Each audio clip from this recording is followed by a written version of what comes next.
Hello दोस्तों, आज हम बात करेंगे कल मॉर्निंग में निफ्टी बैंक निफ्टी किस तरह का मूवमेंट दे सकते हैं, कितने गैप अप कितना गैप डाउन मिल सकता है। एंड साथ ही में ये निफ्टी बैंक निफ्टी की बात होने के बाद आपको मैं एक ऐसा शेयर सजेस्ट करूंगा जिसे आप 4 से लेकर 6 ट्रेडिंग डेज़ के लिए होल्ड कर सकते हो। तो आइए स्टार्ट करते हैं न्यूज़ के साथ।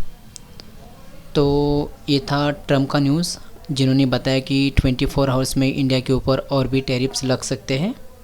ये पहला न्यूज़ था। एंड सेकेंड न्यूज़, जो आरबीआई में मॉनेटरी पॉलिसी थी, तो आरबीआई ने जो रेपो रेट थे वो अनचेंज रखे हैं, इसमें कोई चेंज नहीं किया है।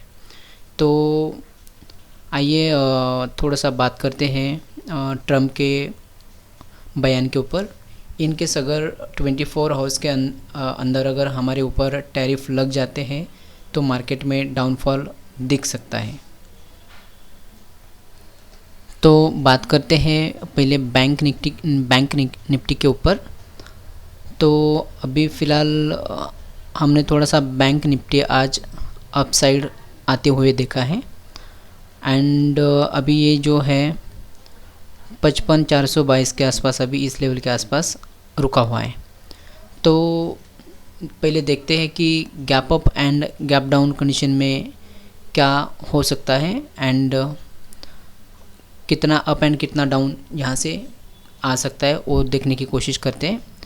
तो इनकेस अगर गैप डाउन ओपनिंग होती है तो ये लेवल के आसपास अगर गैप डाउन ओपनिंग होती है 55,250 से लेकर 55,200 के आसपास की अगर गैप डाउन हमें मिल जाता है तो उस केस में मार्केट थोड़ा सा अपसाइड आने की कोशिश करेगा, 55,350 के आसपास आने की कोशिश करेगा। देन 55,400 तक जाके वापस डाउन साइड आने की कोशिश करेगा।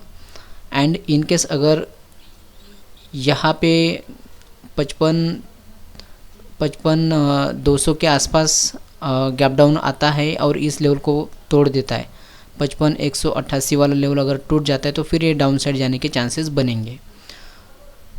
बट अगर 55,300 के आसपास अगर गैप डाउन मिल जाता है तो उस केस में थोड़ा रुकना पड़ेगा, उसका मूवमेंट पहले देखना पड़ेगा। इस केस में ये थोड़ा सा अपसाइड भी जा सकता है, थोड़ा सा डाउन साइड भी जा सकता है। एंड फिर प्राइस एक्शन बना के फिर एक तो ये लेवल तोड़ के डाउन साइड जा सकता है या फिर ये वाला लेवल तोड़ के अपसाइड जा सकता है। अगर अपसाइड की मैं बात करूँ तो बेसिकली हम जो एंट्री लेंगे मार्केट अपसाइड में, अगर एंट्री लेना चाहते तो 55,500 के ऊपर ही एंट्री लेंगे। 55,600 पहला टारगेट, 55,700 दूसरा और 55,800 तीसरा, ऐसे अपसाइड के टारगेट्स रहेंगे। बट अगर डाउन साइड के टारगेट्स मैं बोलूँ तो 55,800 का अपना डाउन साइड का पहला टारगेट रहेगा, 55,100 दूसरा एंड 55,000 का तीसरा, ऐसे अपने 3 डाउन साइड के टारगेट्स रहेंगे।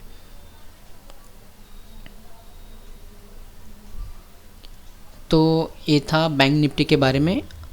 अब देखते हैं निफ्टी के बारे में। एक मिनट, इसमें बैंक निफ्टी में गैप अप ओपनिंग होता है तो क्या हो सकता है एक बार डिस्कस करते हैं। इन केस 55,600 के आसपास का अगर गैप अप ओपनिंग मिलता है तो थोड़ा सा 55,500 के आसपास एक बार बैंक निफ्टी आ सकता है। देन 55,600 को क्रॉस करके 55,700 के आसपास जा सकता है एक गैप अप कंडीशन में। अब बात करते हैं निफ्टी के बारे में। तो निफ्टी का मैंने 5 मिनट का टाइम फ्रेम वाला चार्ट आपके सामने लगाया हुआ है। एंड हम देख रहे हैं यहाँ पे कि एक स्क्वायर में निफ्टी काम कर रहा था। रेक्टेंगल में यहाँ पे सेलेक्ट करता हूँ, यहाँ पे देख सकते हैं कि एक ही जोन में निफ्टी काम कर रहा था, बट यहाँ पे ये टूट गया जोन एंड अब यहाँ पे थोड़ा सा डाउन साइड में निफ्टी काम कर रहा है। अब बात करते हैं कि यहाँ पे हमें कहाँ पे एंट्री लेना चाहिए इसके ऊपर। तो बेसिकली अगर मैं बात करूँ निफ्टी में तो 24,600 के ऊपर अगर हम जाते हैं, एक तो ये वाला ट्रेंड लाइन यहाँ से बन रहा है, इसे क्रॉस करना होगा पहली बात। एंड दूसरी बात, जो ये लेवल है 24,600 का, ये हमें तोड़ना पड़ेगा, तब जाके हम अपसाइड का मूवमेंट देख सकते हैं। तो अपसाइड में हमारा पहला टारगेट रहेगा 24,630 का एंड दूसरा टारगेट रहेगा 24,666 का। उसके ऊपर जाते तो फिर 24,700 का अपना थर्ड टारगेट रहेगा। एंड अगर डाउन साइड की बात करते तो 24,540 अपना एक टारगेट रहेगा एंड 24,500 का अपना दूसरा टारगेट रहेगा। इसके भी अगर नीचे जाते हैं तो फिर बड़े टारगेट्स में देखने को मिल सकते हैं। 24,450 है एंड 24,417, ये डाउन साइड में अपने टारगेट्स रहेंगे।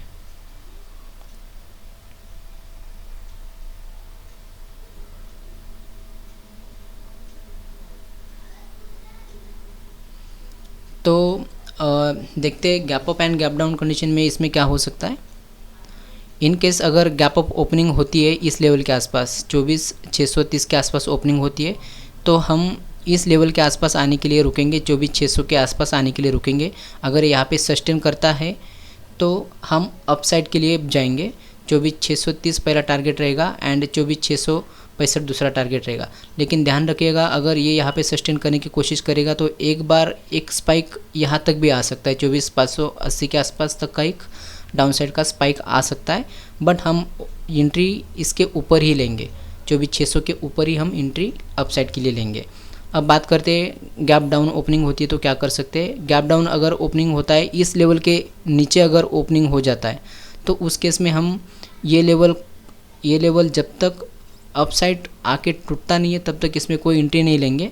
अगर विथ वॉल्यूम के साथ ये लेवल अपसाइड की ओर आएगा तो फिर हम अपसाइड के लिए ये लेवल तक इसको ले सकते हैं, 24,580 तक ले सकते हैं या यहाँ तक भी ये आ सकता है।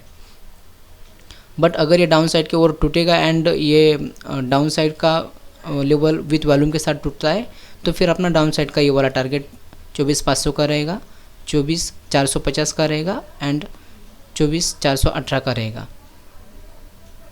तो ये था मेरा निफ्टी के ऊपर प्रेडिक्शन। अब बात करते हैं एक स्पेशल शेयर के बारे में। तो वो स्पेशल शेयर है SBI लाइफ। इसमें RSI सारी जगह पे थोड़ा सा नेगेटिव दिख रहा है मुझे, तो यहाँ पे भी RSI नेगेटिव है, यहाँ पे भी यहाँ से डाउन साइड में आते हुए दिख रहा है। हालांकि यहाँ पे सेम प्राइस है, यहाँ पे भी RSI ये प्राइस के ऊपर है, बट यहाँ पे प्राइस थोड़ा ज़्यादा बढ़ गया है, तभी भी RSI सेम लेवल पे है। तो मुझे लग रहा है कि यहाँ पे नीचे आ सकता है। हम जो सेल करेंगे वो करेंगे 1850 के ऊपर सेल करेंगे। डाउन साइड में अपना टारगेट रहेगा 1840 और उसके नीचे रहेगा 1827। तो ये अपना 6 से लेकर 8 ट्रेडिंग डेज़ के लिए टारगेट रहेगा। तो ये था मेरा आज का Nifty, bank Nifty and SBI life के ऊपर प्रेडिक्शन। मिलते हैं नेक्स्ट वीडियो में। थैंक यू सो मच दोस्तों।